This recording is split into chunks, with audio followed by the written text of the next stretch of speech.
এক গ্রামে থাকতো রাজু নামে ছোট্ট একটি বাচ্চা মিষ্টি ছেলে। তার বয়স ছিল মাত্র 8 বছর। সে ছিল প্রকৃতি প্রেমী। তার কাছে গাছপালা, পশু পাখি সবাই ভীষণ প্রিয় ছিল। সে সবাইকে খুব ভালোবাসতো। ছোট্ট ছেলে রাজু গল্প শুনতে খুব ভালোবাসতো, তাই সে প্রতিদিন গল্প শুনতে যেত গ্রামের এক বৃদ্ধার কাছে। তোমরা শান্ত হও, আজকের গল্প আমি শুরু করছি। ছোট্ট ছেলে রাজু গল্প শোনার পাশাপাশি সে নতুন নতুন কিছু আবিষ্কার করতে ভালোবাসতো। তার ঘরে ছিল অনেক ধরনের জিনিসপত্র। সেই সমস্ত জিনিসপত্র দিয়ে সে নতুন নতুন কিছু আবিষ্কার করার চেষ্টা করত। ছোট্ট ছেলে রাজুর প্রকৃতির প্রতি ভালোবাসা ছিল অনেক গভীর। তাই সে প্রতিদিন বিকালে গ্রামের সাইডে সবুজ ঘাসের পরে গিয়ে বসতো এবং সেখানে বসে বসে সবুজ গাছপালা দেখতো আর দেখতো পাখিদের ওড়া। প্রতিদিন বিকালবেলার মতো রাজু আজও বসে প্রকৃতিকে উপভোগ করছিল। ঠিক এমন সময় সে দূর থেকে শুনতে পেল এক পাখির কিচকিচ আওয়াজ। সে দেখলো একটি পাখি মাটির উপর বসে আছে। সে পাখিটির কাছে গিয়ে বলল, তোমাকে দেখে মনে হচ্ছে তুমি খুবই অসুস্থ, আমি তোমাকে সাহায্য করব। একথা বলার পর রাজু সেই ছোট্ট অসুস্থ পাখিটাকে কোলে তুলে নিয়ে নিজের বাড়িতে নিয়ে এলো। ঠিক এমন সময় রাজুর বাবা রাজুকে পাখি হাতে আসতে দেখে একটু অবাক হয়ে রাজুকে জিজ্ঞাসা করলো, তুমি এই পাখিকে কোথায় পেয়েছো, আর একে বাড়ি বা কেন নিয়ে এলে? আমি এই পাখিটিকে রাস্তার উপর পেয়েছি। ও খুব অসুস্থ। আমি ওকে সাহায্য করতে চাই। ও যখন আবার সুস্থ হয়ে যাবে আমি ওকে ছেড়ে দিয়ে আসবো বাবা। হে হে হে হে, ঠিক আছে, তুমি যখন ওকে সাহায্য করতে চাইছো এতে আমার কোনো আপত্তি নেই। তুমি ওকে যত্ন করবে, দেখো ওর যেন কোনো অসুবিধা না হয়।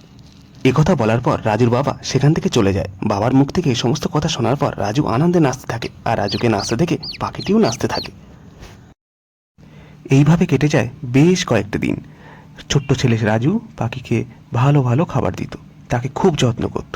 তার বাবার কথা মতো তার যত্নের কোনো রকম ত্রুটি রাখত না। আর প্রতিদিন রাজু সেই ছোট্ট পাখিটিকে গল্প শোনাতো, বাঘের গল্প, পরীর গল্প, আরও নানান রকম গল্প। পাখিটি রাজুর গল্প মন দিয়ে শুনতো। এইভাবেই রাজু আর পাখিটির বন্ধুত্ব বাড়তে থাকলো। আর কেটে গেল বেশ কয়েকটা দিন। একদিন রাজু দেখতে পেল সেই ছোট্ট পাখিটি ওড়বার চেষ্টা করছে। রাজু এটা দেখে বুঝতে পারলো পাখিটি এখন সুস্থ হয়ে গেছে, তাই সে আকাশে উঠতে চাইছে। এরপর রাজু সেই ছোট্ট পাখিটিকে নিয়ে খোলা আকাশের নিচে এলো এবং আসার পর সেই পাখিটিকে বলল, যাও, তুমি এবার উড়ে যাও, ওই খোলা আকাশ তোমার অপেক্ষা করছে। একথা শোনার পর পাখিটি তার দিকে যেন করুণ দৃষ্টিতে তাকিয়ে থাকলো। কিছুক্ষণ পর পাখিটি আস্তে আস্তে ধীরে ধীরে আকাশের দিকে উঠতে লাগলো। কিছুক্ষণ পর পাখিটি আবার তার দিকে তাকিয়ে থাকলো। তাকে ধন্যবাদ জানিয়ে আবার সেই পাখিটি ধীরে ধীরে আকাশের দিকে কোথায় যেন মিলিয়ে গেল। রাজুর মন পাখিটির জন্য এবার কষ্টে ভরে গেল।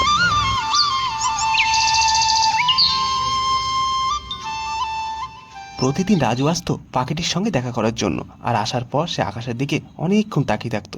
কিন্তু পাখিটিকে আসতে না দেখে সে আবার দুঃখী মনে সেখান থেকে চলে যেত। এইভাবেই কেটে গেল বেশ কয়েকটি দিন।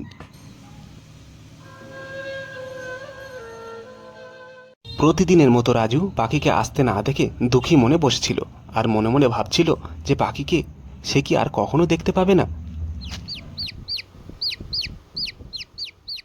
একথা ভাবতে না ভাবতেই হঠাৎ রাজু শুনতে পেল তার বন্ধু পাখির আওয়াজ। সে উঠে দাঁড়ালো। উঠে দাঁড়িয়ে দূর আকাশে তাকিয়ে দেখলো তার বন্ধু তার সাথে দেখা করতে আসছে। এটা দেখার পর রাজুর মন আনন্দে ভরে উঠল। ছোট্ট ছেলে রাজু আজ বুঝতে পারলো তার বন্ধু পাখি তাকে ভোলেনি, তাকে মনে রেখেছে। বন্ধু পাখিটি রাজুর হাতের উপর এসে বসলো। বসার পর রাজুর সঙ্গে অনেকক্ষণ গল্প করলো। বেশ কিছুক্ষণ গল্প করার পর পাখিটি আবার আকাশে উড়ে কোথায় যেন মিলিয়ে গেল। রাজু আগের মতো আর মন খারাপ করেনি, কারণ রাজু বুঝতে পেরেছে কাউকে উপকার করলে তার অবশ্যই ফল পাওয়া যায়।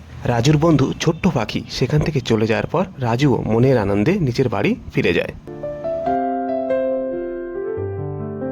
এরপর থেকে রাজু প্রকৃতিকে আরও ভালোবাসতে শুরু করলো, কারণ রাজু বুঝতে পেরেছে যে উপকার করলে তার ফল অবশ্যই মিষ্টি হয়। রাজুর কাছে গাছপালা, পশু পাখি আগের থেকে অনেক বেশি প্রিয় হয়ে উঠতে থাকলো। রাজু নতুন নতুন গাছ লাগাতো, গাছকে দেখতো, যত্ন করতো, আবার জল দিত। এভাবেই রাজু প্রতিদিন প্রকৃতিকে দেখাশোনা ও যত্ন করতে লাগলো। এরপর থেকে রাজু গ্রামের সবার কাছে ভীষণ প্রিয় হয়ে উঠল, কারণ রাজু শুধু একটা পাখিকেই সুস্থ করেনি, সে সবাইকে শিখিয়েছে যে আমাদের প্রধান দায়িত্বই হলো অন্যের বিপদে সাহায্য করা, সে মানুষ হোক বা পশু পাখি। এভাবেই মাত্র 8 বছরের সেই ছোট্ট ছেলে রাজুর জীবন ভরে উঠল সবার ভালোবাসা ও আশীর্বাদে, আর বড় বড় শিক্ষা ও দায়িত্বে।